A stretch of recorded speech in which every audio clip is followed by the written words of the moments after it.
तो आज हम एक्सप्लेन करने वाले हैं जॉन विक चैप्टर 4 को। तो मूवी की शुरुआत में हमें किंग दिखाया जाता है जो जॉन विक के पास जाता है जिसे उसने पिछले मूवी से ही छुपा के रखा था। यहीं पर सीन शिफ्ट होता है और रेगिस्तान का सीन दिखाया जाता है। जॉन विक कुछ घुड़सवारों के पीछे बंदूक लेकर पड़ा होता है और वो एक एक करके सभी घुड़सवारों को मार देता है। और घुड़सवारों को मारने के बाद वो जाता है हाई टेबल के एल्डर के पास और जॉन विक अपनी आज़ादी मांगता है, जिस पर एल्डर उसे कहता है कि जॉन विक को उसकी आज़ादी सिर्फ उसकी मौत दे सकती है और वो यहाँ से खाली हाथ ही जाएगा। जिस पर जॉन विक को गुस्सा आ जाता है और वो उसे गोली मार देता है।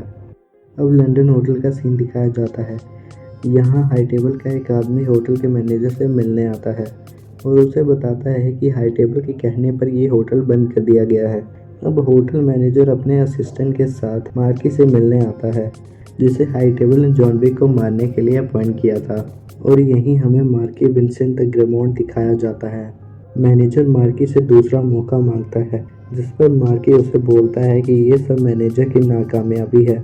इस पर मैनेजर उसे बताता है कि उसने जॉन विक को गोली मारी थी। मार्की मैनेजर को कहता है कि जॉन विक फिर भी जिंदा है और पहले से ज़्यादा तबाही मचा रहा है और सैनग्लास की सैन खत्म होते ही वो मैनेजर के होटल को उड़ा देता है। मार्की मैनेजर को हाई टेबल से भी निकाल देता है। अब मार्की अपनी बंदूक निकाल लेता है और मैनेजर के कोऑर्डिनेटर को गोली मार देता है। मार्की अपने आदमी को केन को बुलाने के लिए कहता है। अब हमें एक अंधा आदमी दिखाया जाता है जिसका नाम केन था और ये जॉन विक का दोस्त था और उसके साथ काम कर चुका था, इसलिए केन जॉन विक को अच्छे से जानता था।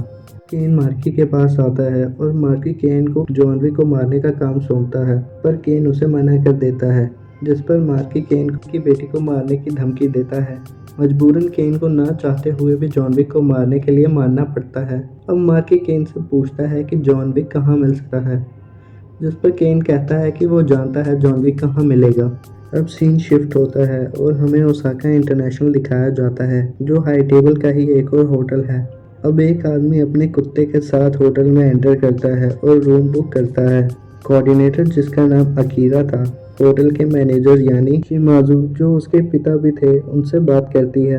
अकीरा अपने पिता से कहती है कि जॉन विक और उनकी दोस्ती के कारण हाई टेबल उन पर भी कुछ एक्शन ले सकता है, जिस पर शिमाजू उसे कहता है कि चिंता की कोई बात नहीं है, उसने सब कुछ तैयार कर लिया है और वो अकेला छत पर चला जाता है। यहाँ जॉन विक उसका इंतजार कर रहा होता है। अब वो जॉन विक से कहता है कि एल्डर को मारना जॉन विक की गलती थी और हाई टेबल को रोकना नामुमकिन है। जॉन शिमाजू यानी मैनेजर को मुसीबत देने के लिए माफी मांगता है, जिस पर मैनेजर उसे कहता है कि यह दोस्ती के नाते उसका फर्ज है। अब मार्की के गुंडे ओसाका कॉन्टिनेंटल में आ जाते हैं और मैनेजर से मिलने की बात करते हैं। वहीं ऊपर जॉन विक और मैनेजर आपस में बात कर रहे होते हैं। उसी वक्त अकीरा यानी मैनेजर की बेटी ऊपर आ जाती है और मैनेजर को बताती है कि हाई टेबल के भेजे हुए गुंडे वहां आ गए हैं, जिस पर मैनेजर अकीरा को वहीं रुककर खुद नीचे चला जाता है और अपने आदमियों को लड़ाई के लिए तैयार होने के लिए कहता है। अब मार्की के गुंडे होटल की तलाशी लेने की बात करते हैं, जिस पर मैनेजर उन्हें अपनी बंदूकें बाहर रखने के लिए कहता है। केन वहां आता है और शिमाजू से मिलता है जो उसका भी दोस्त था। अब केन और शिमाजू दोनों आपस में बात कर रहे होते हैं और केन उसे बिना खून खराबे के जॉन विक को उन्हें सौंपने की बात करता है, जिस पर शिमाजू हमले के आदेश दे देता है। अब शिमाजू के आदमी हाई टेबल के गुंडों पर हमला शुरू कर देते हैं। अब हाई टेबल के गुंडों और शिमाजू के आदमियों के बीच घमासान शुरू हो जाता है। दोनों गुट एक दूसरे पर जबरदस्त तरीके से हमला करते हैं। यहाँ हाई टेबल के गुंडे बंदूकों का इस्तेमाल कर रहे होते हैं, वहीं दूसरी ओर शिमाजू के आदमी तलवारों और तीरों का इस्तेमाल कर रहे होते हैं। अब लड़ते लड़ते शिमाजू हाई टेबल के लगभग सभी गुंडों का खात्मा कर देता है और बाकियों को वहां से निकल जाने के लिए कहता है। उसी वक्त वहां हाई टेबल की अपनी आर्मी भी वहां आ जाती है और शिमाजू और उसके आदमियों को घेर लेती है। अब शिमाजू सभी को पीछे हटने के लिए कहता है। मार्की का आदमी जीडी होटल का कोना कोना छान मारने के लिए और जॉन विक को ढूंढने के लिए कहता है। अकीरा जॉन को कहती है कि उसकी वजह से वो और उसके डैड मारे जाएंगे, वहीं हाई टेबल की आर्मी ऊपर आ जाती है और अब अकीरा और जॉन हाई टेबल की आर्मी से लड़ने लगते हैं। जॉन और अकीरा मिलकर सभी को मार देते हैं। वहीं नीचे शिमाजू भी हाई टेबल की आर्मी को मारते हुए पीछे के रास्ते भाग रहा होता है और मार्की का पालतू चीरी अपनी हार देखते हुए केन को अपना काम करने के लिए कहता है। अब केन अंधा होने के बावजूद भी शिमाजू के आदमी को हरा रहा होता है। वहीं दूसरी तरफ जॉन और अकीरा भी हाई टेबल के गुंडों को ठिकाने लगाते हुए आगे बढ़ रहे होते हैं। उसी वक्त वहां हाई टेबल के और आदमी आ जाते हैं और अंधाधुंध गोली चलाने शुरू कर देते हैं। इसी में से एक गोली अकीरा को लग जाती है और अकीरा घायल हो जाती है। अब शिमाजू पीछे से आकर सभी को मार देता है और जॉन को वहां से निकल जाने के लिए बोलता है। अब जॉन वहां से भाग ही रहा होता है। वहीं हाई टेबल के गुंडे दोबारा से हमला कर देते हैं, जिस पर जॉन उन्हें मारते हुए वहां से भाग रहा होता है और यही हमें एक लंबा एक्शन सीन देखने को मिलता है। इन सब के आखिर में केन वहां आता है और अब केन और जॉन के बीच में लड़ाई शुरू हो जाती है और आपस में लड़ने लगते हैं। जॉन और केन दोनों एक दूसरे पर गोलियां चला रहे होते हैं। वहीं बाहर से अब वही कुत्ते वाला आदमी उन पर गोलियां चलाना शुरू कर देता है। वहीं अब जॉन सबको मारते हुए होटल के बाहर आ जाता है और वही कुत्ते वाला आदमी भी वहां आ जाता है जो ट्रैकर था और जॉन को ट्रैक कर रहा था। वो जॉन को वहां से भगा देता है। वहीं दूसरी तरफ शिमाजू और अकीरा भाग रहे होते हैं पर केन उनका रास्ता रोक लेता है और वो शिमाजू को जॉन का पता बताने के लिए और वहां से चले जाने की बात करता है, जिस पर शिमाजू नहीं मानता और अब शिमाजू और केन के बीच लड़ाई शुरू हो जाती है, जिसमें केन शिमाजू पर भारी पड़ जाता है और शिमाजू को मार देता है। केन अकीरा को वहां से भागने के लिए कहता है और अकीरा वहां से चली जाती है। अब जॉन मेट्रो स्टेशन पर पहुंच जाता है। उसी वक्त अकीरा भी वहां आती है और जॉन को केन के बारे में पूछती है। अकीरा जॉन को उसके पिता की मौत का जिम्मेदार ठहराती है और जॉन को कहती है कि या तो वो केन को खुद मार दे या वो खुद उसे मार देगी और अलविदा कहकर वहां से चली जाती है।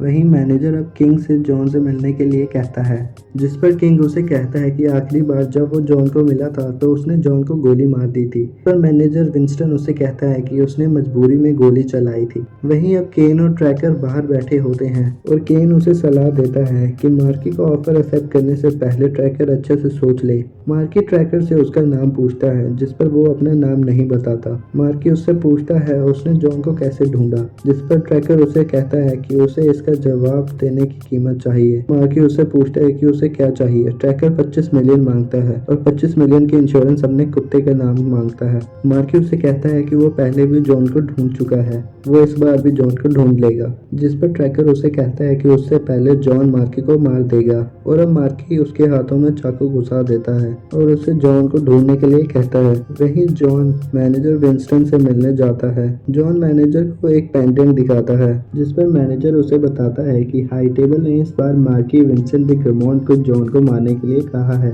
जॉन मैनेजर से उसका पता पूछता है, जिस पर मैनेजर उसे बताता है कि वो पेरिस में मिलेगा। अब जॉन उसे मारने के लिए वहां से जाने लगता है। इस पर मैनेजर उसे बताता है कि मार्की के मरने के बाद हाई टेबल किसी और को जॉन को मारने के लिए भेज देगा। मैनेजर उसे आगे बताता है कि जॉन अगर मार्की को टेबल के रूल्स के मुताबिक लड़ने के लिए चुनौती देता है तो बदले में वो अपनी आज़ादी मांग सकता है, जिस पर जॉन उसे कहता है कि वो मार्की को चुनौती नहीं दे सकता क्योंकि वो टेबल का हिस्सा नहीं है। मैनेजर उसे कहता है कि जॉन अगर टेबल का हिस्सा नहीं है तो क्या हुआ, उसका परिवार तो टेबल का हिस्सा है, वो अपने परिवार के जरिए मार्की को चुनौती दे सकता है। जॉन उसे बताता है कि वो अपने परिवार का हिस्सा भी नहीं है, उन्होंने उसे परिवार से निकाल दिया है, जिस पर मैनेजर जॉन को बर्लिन जाने और परिवार में दोबारा शामिल होने की बात करता है। अब जॉन बर्लिन पहुंच जाता है और वो परिवार के हेड से मिलने की बात करता है। फादर उस पर शॉटगन चला देता है। अब जॉन बुलेट प्रूफ सूट के कारण बच तो जाता है पर बेहोश हो जाता है। वहीं दूसरी तरफ ट्रैकर जॉन के बर्लिन में होने की खबर मार्की को दे देता है और उससे अपने पैसे की मांग करता है, जिस पर मार्की उसे जॉन को मारने और पैसे ले जाने के लिए कहता है। अब जॉन को होश आता है और वो अपने आप को लटका हुआ पाता है। वहीं परिवार के हेड की बेटी कातिया उसे मिलती है और उसे बताती है कि जॉन की वजह से उसके पिता को मार दिया गया। जॉन कातिया को कहता है कि वो दोनों ही मार्की से बदला लेना चाहते हैं। कातिया उसे कहती है कि मार्की के मरने से कुछ नहीं बदलेगा और मार्की के मरने पर कोई और आ जाएगा, जिस पर जॉन कहता है कि अगर वो मार्की को चुनौती में हरा देता है तो सब बदल जाएगा। अब फादर आकर कातिया को बताता है कि ऐसा हो सकता है पर इसके लिए जॉन को किसी परिवार का सदस्य बनना होगा और परिवार की मोहर लेनी होगी। अब कातिया उससे कहती है कि वो उसे परिवार में वापस ले लेगी पर उसके लिए जॉन को कातिया के बाप के कातिल को मारना होगा।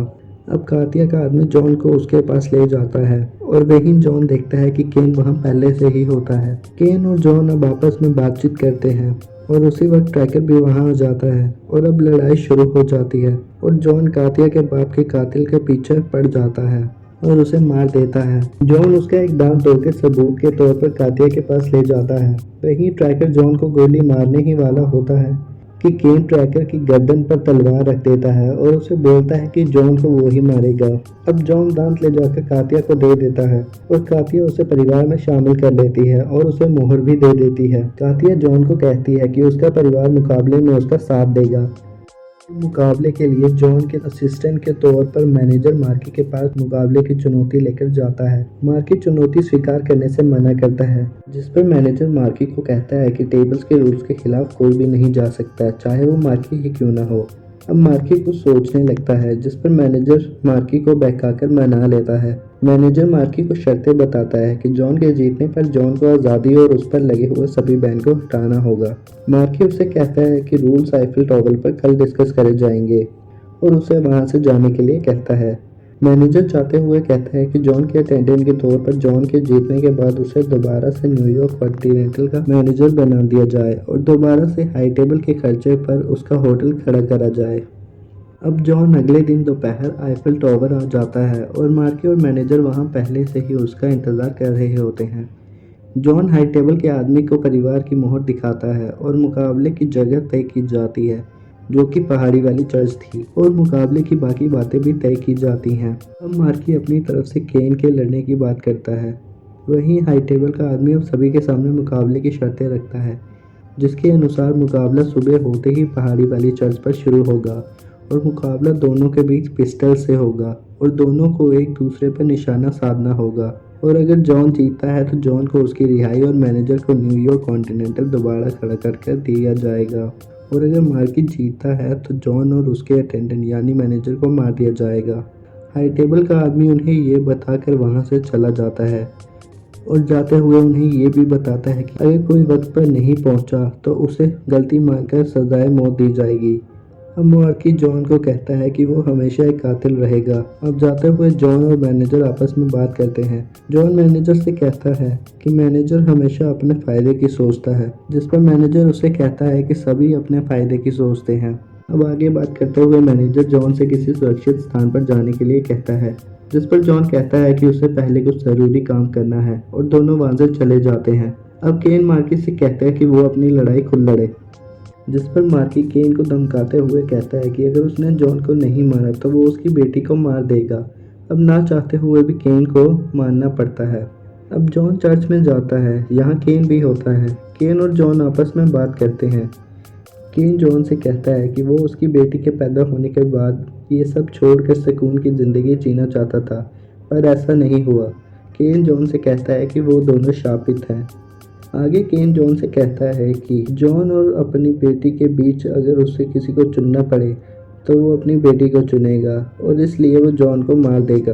अब हाई टेबल का आदमी दोबारा से मार्की को सलाह देता है कि वो जॉन से जीत नहीं पाएगा।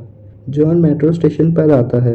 यहाँ मैनेजर और किंग उससे मिलने आते हैं। किंग जॉन को एक बुलेट प्रूफ सूट देता है। वहीं दूसरी तरफ मार्की अपने गुंडों को रात को ही जॉन को मारने के लिए कहता है ताकि वो सुबह मुकाबले में ना पहुंच सके, और जॉन को मारने के लिए बोली लगवा देता है और जॉन पर इनाम रखवा देता है। अब शहर के सभी गुंडे जॉन को मारने के लिए भारी गोला बारूद लेकर निकल पड़ते हैं। अब जॉन के पीछे मार्की के गुंडे और शहर के बाकी सभी गुंडे भी पड़ जाते हैं। वहीं दूसरी तरफ जॉन को भी ये सब पता लग जाता है। जॉन किंग से गन की मांग करता है और किंग जॉन को एक बढ़िया गन देता है। जॉन किंग से कहता है कि वो चर्च के नज़दीक पहुंचने में जॉन की कैसे मदद कर सकता है, जिस पर किंग उन्हें बोट के पास लेकर जाता है जो उसने छुपा कर रखी थी। अब रास्ते में मैनेजर शिकायत करता हुआ किंग से कहता है कि जब उसने किंग को इन सब से दूर रहने के लिए कहा था तब वो ये नहीं जानता था कि वो भी इन सब में फंस जाएगा। और अब जाते हुए जॉन मैनेजर से कहता है कि उसकी कब्र पर लविंग हस्बैंड लिखवा देना। वहीं बाहर निकलते ही रेडियो के जरिए सभी को जॉन की लोकेशन बता दी जाती है, जिस पर शहर के सभी गुंडे उसके पीछे पड़ जाते हैं और यहीं शुरू होता है एक लंबा एक्शन सीन। अब सभी गुंडों को मारता हुआ जॉन वहां से निकलने लगता है और चर्च की तरफ जाने लगता है। वहीं उसके पीछे अब मार्की के गुंडे भी पड़ जाते हैं और अब जॉन उनसे भी लड़ने लगता है। अब जैसे तैसे जॉन सभी को मार रहा होता है। दोनों तरफ से सड़क पर ही गाड़ियों के बीच गोलीबारी होने लगती है। इसी बीच मार्की के पालतू चिरी और जॉन के बीच लड़ाई शुरू हो जाती है। जॉन उसे बेहोश कर देता है और ट्रैकर भी वहां पहुंच जाता है। अब वो मार्की को कॉल करके जॉन को मारने के लिए उसका इनाम बढ़ाने के लिए कहता है, जिस पर मार्की उसे धमकाते हुए कहता है कि हालात उनके काबू में हैं और अगर जॉन चर्च पहुंचा तो ट्रैकर मारा जाएगा। अब ट्रैकर भी जॉन पर गोली चलाने लगता है। ट्रैकर की एक गोली गुंडे को लगती है और जॉन सावधान हो जाता है। वहीं ट्रैकर का कुत्ता एक गुंडे को मार देता है जो जॉन को मारने वाला होता है, ताकि जॉन सिर्फ ट्रैकर के हाथों मारा जाए। इसी मौके का फायदा उठाकर जॉन वहां से बाइक लेकर भाग जाता है। गुंडे अभी भी उसका पीछा नहीं छोड़ते और उसे घेर लेते हैं। अब जॉन सब पर गोलियां चलाता एक बिल्डिंग में घुस जाता है और अब गुंडों और जॉन के बीच वहां भी लड़ाई शुरू हो जाती है और वहीं ट्रैकर भी आ जाता है। अब मार्की भी परेशान हो जाता है और ट्रैकर को कॉल करता है और उसे जॉन को मारने के लिए उसे पैसे देने पर मान जाता है। पर ट्रैकर उससे कहता है कि अब उसे इनाम की रकम बढ़ानी होगी, जिस पर मार्की फोन तोड़ देता है। अब मार्की दोबारा ट्रैकर को कॉल करता है और इनाम बढ़ाने के लिए मान जाता है। अब ट्रैकर और उसका कुत्ता सभी को मारकर जॉन के पास जाने लगते हैं। वहीं जॉन भी सभी को मार रहा होता है। अब जॉन और ट्रैकर एक दूसरे पर गोलियां चलाने लगते हैं। उसी वक्त मार्की का पालतू भी वहां आ जाता है।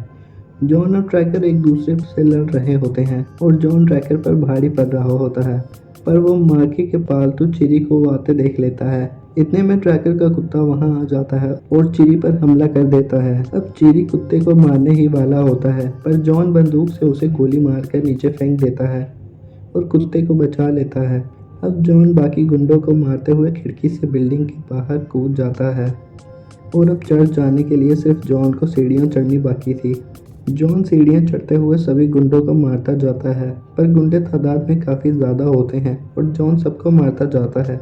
वहीं चर्च में सभी जॉन का वेट कर रहे होते हैं। अब जॉन लगभग सभी सीढ़ियां चढ़ चुका होता है। उसी वक्त चिरी वहां आता है और जॉन को सीढ़ियों से नीचे फेंक देता है और जॉन गिरता हुआ फिर से सीढ़ियों के नीचे आ जाता है। उसी वक्त केन भी वहां आता है और उससे पूछता है कि चर्च पहुंचने में कितना वक्त बचा है, जिस पर जॉन उसे कहता है कि सिर्फ 2 या 3 मिनट ही बचे हैं। अब केन जॉन की मदद करते हुए सभी को मारने लगता है और अब केन और जॉन दोनों मिलकर सबका खात्मा करने लगते हैं। वहीं अब जॉन और चिरी के बीच दोबारा लड़ाई होती है और चिरी जॉन को मारने ही वाला होता है। तभी ट्रैकर चिरी पर गोली चला देता है क्योंकि जॉन ने उसके कुत्ते की जान बचाई थी। अब केन चिरी को घायल करके जॉन को वहां से लेकर चला जाता है और अब कुत्ता भी अपना बदला लेने के लिए चिरी को मार देता है और उस पर कूदकर चला जाता है। अब सुबह हो जाती है और केन और जॉन दोनों ही चर्च पहुंच जाते हैं। अब मुकाबला शुरू होता है। दोनों को पिस्टल पकड़ा दी जाती है और दोनों को एक दूसरे से 23 कदम की दूरी पर खड़ा कर दिया जाता है और दोनों को एक दूसरे को शूट करने के लिए कहा जाता है। दोनों अपनी गन लोड करते हैं और अब दोनों गोली चला देते हैं। गोली जॉन और केन दोनों की बाजू में लगती है, जिस पर हाई टेबल का आदमी उन्हें दूरी कम करने के लिए कहता है और अब दोनों एक दूसरे पर दोबारा गोली चलाते हैं, जिस पर गोली जॉन के कंधे पर लगती है पर केन के पेट के पास लगती है और अब उनकी दूरी को और कम कर दिया जाता है। अब जॉन के गोली चलाने से पहले ही केन जॉन पर गोली चला देता है और मार्की को लगता है कि जॉन हार गया। मार्की बंदूक खुद लेकर जॉन को आखिरी गोली मारने की बात करता है, जिस पर केन उससे पूछता है कि क्या अब वह और उसकी बेटी आज़ाद है, जिस पर मार्की कहता है कि अब वो और उसकी बेटी दोनों आज़ाद हैं। वहीं मैनेजर बीच में बोलते हुए कहता है कि जॉन ने अभी तक गोली नहीं चलाई और मार्की को समझ आ जाता है कि वो फंस चुका है। जॉन अब मार्की को गोली मार देता है और मार्की मर जाता है। वहीं हाई टेबल का आदमी जॉन को विजेता घोषित करता है और उनकी सभी शर्तें पूरी कर देता है और वहां से चला जाता है। केन और जॉन आपस में बात करते हैं। जॉन केन को शुक्रिया करता है। अब जॉन चर्च की सीढ़ियों में ही बैठ जाता है और अपनी बीवी को याद करने लगता है और वहीं दम तोड़ देता है। वहीं अब जॉन की कब्र उसकी बीवी की कब्र के पास बना दी जाती है। मैनेजर और किंग जॉन की कब्र के पास ही होते हैं। किंग जॉन के कुत्ते को अडॉप्ट कर लेता है और दोनों वहां से चले जाते हैं। यहीं पर जॉन विक का चैप्टर 4 समाप्त हो जाता है। वहीं मूवी के पोस्ट एडिट सीन में हमें दिखाया जाता है कि केन अपनी बेटी के लिए फूल लेकर जा रहा होता है। वहीं अकीरा भी चाकू लेकर उसके पीछे पड़ी होती है और इसी के साथ मूवी यहीं समाप्त हो जाती है। तो हो सकता है कि अकीरा ने केन को मार दिया हो और अपने बाप की मौत का बदला ले लिया हो। तो दोस्तों, आपको ये वीडियो कैसा लगा कमेंट सेक्शन में ज़रूर बताएं और वीडियो को लाइक और शेयर करें और हमारे चैनल को सब्सक्राइब करें।